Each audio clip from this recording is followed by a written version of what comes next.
దేవునికి స్తోత్రం. ప్రియమైన వారలారా, రక్షకుడును ప్రభువైన యేసుక్రీస్తు వారి నామంలో మీకు శుభములు వందనాలు తెలియజేస్తున్నాం. దేవుడు మిమ్మలను, మీ బిడ్డలను, మీ కుటుంబములను దీవించి ఆశీర్వదించునుగాక. ఆమెన్. God bless you. దేవునికి స్తోత్రం. హల్లెలూయా. ప్రియమైన దేవుని పిల్లలారా, మనం ఈ భూగోళాన్ని పరిశీలించినట్లయితే ప్రాంతానికి వేరియేషన్ ఉంటుంది. దేశంలో అనేక ప్రాంతాలుంటే అనేక ప్రాంతాలు ఒకే రీతిగా ఉండవండి. ప్రపంచంలో అన్ని దేశాలుంటే అన్ని దేశాల్లో భౌగోళిక పరిస్థితులు ఒకే రకంగా ఉండవండి. కొన్ని ప్రాంతాలు కొండ ప్రాంతాలు ఉంటాయి, కొన్ని ప్రాంతాలు అటవీ ప్రాంతాలు ఉంటాయి, కొన్ని ప్రాంతాలు ఎడారి ప్రాంతాలు ఉంటాయి, కొన్ని ప్రాంతాలు సస్యశ్యామలంగా పచ్చని పంటలతో ఉంటాయి. దానికి కారణం ఏంటంటే నీరు ఎక్కడ సమృద్ధిగా ఉంటుందో, వర్షం ఎక్కడ సమృద్ధిగా ఉంటుందో అక్కడ పచ్చని పంట పొలాలు, పచ్చదనము, మంచి చెట్లు ఎక్కువగా పెరుగుతూ ఉంటాయి. ప్రియమైన దేవుని పిల్లలు, అందుకే భూమధ్య రేఖ ప్రాంతంలో నిత్యము వర్షాలు కురవటం వలన దట్టమైనటువంటి అరణ్యాలు పెరుగుతూ ఉంటాయి. బలమైనటువంటి చెట్లు ఆ భూమధ్య రేఖ ప్రాంతంలో మనం చూస్తామండి. అయితే దేవుని పిల్లలారా, దేవుడు మనకు వర్షాన్ని దయచేస్తాడు. దాని సమయం మందు మనకిస్తాడు. తొలకరి వర్షమును, కడవరి వర్షమును ఆయా సమయాలందు మనకిచ్చి మన దేశంలో కావలసినటువంటి ఆహారమును, మనకు కావలసినటువంటి సమృద్ధి ఆహారాన్ని ఆయన మనకు అందించేటట్లుగా ఆ వర్షాన్ని పంపిస్తాడు. ఆ వర్షము ద్వారా మంచిగా పంటలు పండి మనము సమృద్ధిలోకి నడుస్తాము అని పరిశుద్ధ లేఖనాలు సెలవిస్తున్నాయి. చూద్దాము లేఖన భాగము ద్వితీయోపదేశ కాండము 11వ అధ్యాయము 14వ వచనం చూస్తే అక్కడ ఈ రీతిగా రాయబడి ఉంటూ ఉన్నది.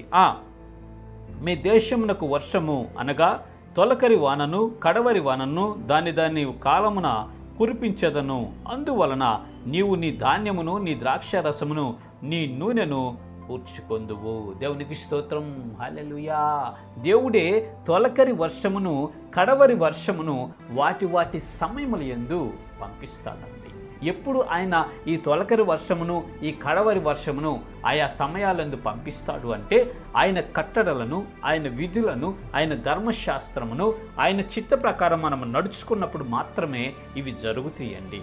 ఇప్పుడు మనం గమనిస్తే కొన్ని పరిస్థితులను కడవరి వర్షం కానీ, త్వరకరి వర్షం కానీ ఆయా సమయాల్లో కురుస్తున్నాయండి. ఒక్కొక్కసారి వరదలు వస్తున్నాయి, తుఫానులు వస్తున్నాయి. ఎందుకు వస్తున్నాయి అంటే మనుష్యుడు దేవుడు విధించినటువంటి కట్టడలను, ఆజ్ఞలను, ధర్మశాస్త్రమును గైకొనక వాటిని విసర్జించి వారి ఇష్టానుసారమైనటువంటి జీవితాన్ని చేయబట్టి పాపులుగా మార్చబడి పాప కార్యాలు చేయుచు దేవునికి ఇష్టం లేనటువంటి పనులు చేయబట్టే తొలకరి వర్షము, కడవరి వర్షము వాటి సమయాలందు కురవక కొన్ని ప్రాంతాల్లో కరువులు ఏర్పడుతున్నాయి, కొన్ని ప్రాంతాల్లో వరదలు వస్తున్నాయండి. దయచేసి గమనించండి.